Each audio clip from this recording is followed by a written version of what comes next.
fugue the repeated and harmonized greens of the forest, the cadences of stormy skies.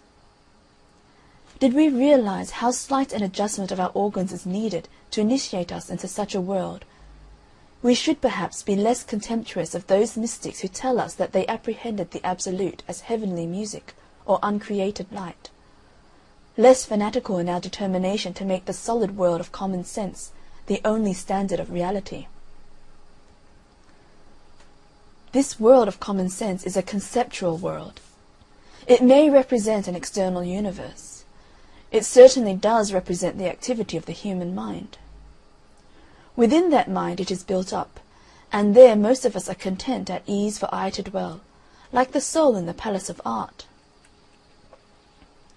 A direct encounter with absolute truth, then, appears to be impossible for normal, non-mystical consciousness. We cannot know the reality, or even prove the existence, of the simplest object, though this is a limitation which few people realize acutely and most would deny. But there persists in the race a type of personality which does realize this limitation, and cannot be content with the sham realities that furnish the universe of normal men. It is necessary, as it seems, to the comfort of persons of this type, to form for themselves some image of the something or nothing which is at the end of their telegraph lines, some conception of being, some theory of knowledge. They are tormented by the unknowable, ache for first principles, demand some background to the shadow show of things. In so far as man possesses this temperament, he hungers for reality, and must satisfy that hunger as best he can, staving off starvation, though he may not be filled.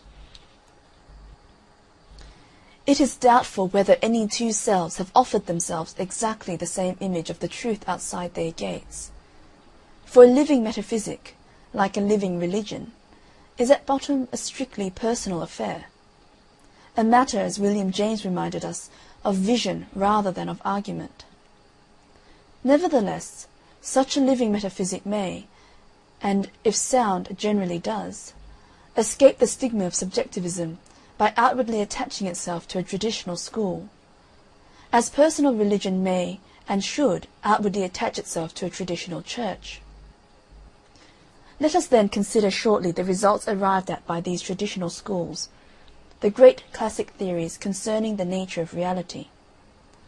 In them we see crystallized the best that the human intellect, left to itself, has been able to achieve. 1. The most obvious and generally accepted explanation of the world is, of course, that of naturalism, or naive realism, the point of view of the plain man. Naturalism states simply that we see the real world, though we may not see it very well. What seems to normal, healthy people to be there is approximately there. It congratulates itself on resting in the concrete. It accepts material things as real. In other words, our corrected and correlated sense impressions, raised to their highest point of efficiency, form for it the only valid material of knowledge. Knowledge itself being the classified results of exact observation. Such an attitude as this may be a counsel of prudence, in view of our ignorance of all that lies beyond, but it can never satisfy our hunger for reality. It says, in effect, the room in which we find ourselves is fairly comfortable. Draw the curtains, for the night is dark, and let us devote ourselves to describing the furniture. Unfortunately, however, even the furniture refuses to accommodate itself to the naturalistic view of things. Once we begin to examine it attentively, we find that it bounds in hints of wonder and mystery, declares aloud that even chairs and tables are not what they seem.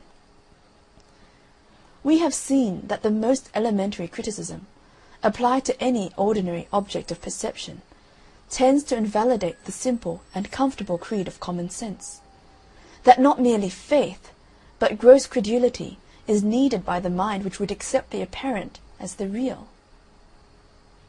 I say, for instance, that I see a house. I can only mean by this that the part of my receiving instrument which undertakes the duty called vision is affected in a certain way, and arouses in my mind the idea house.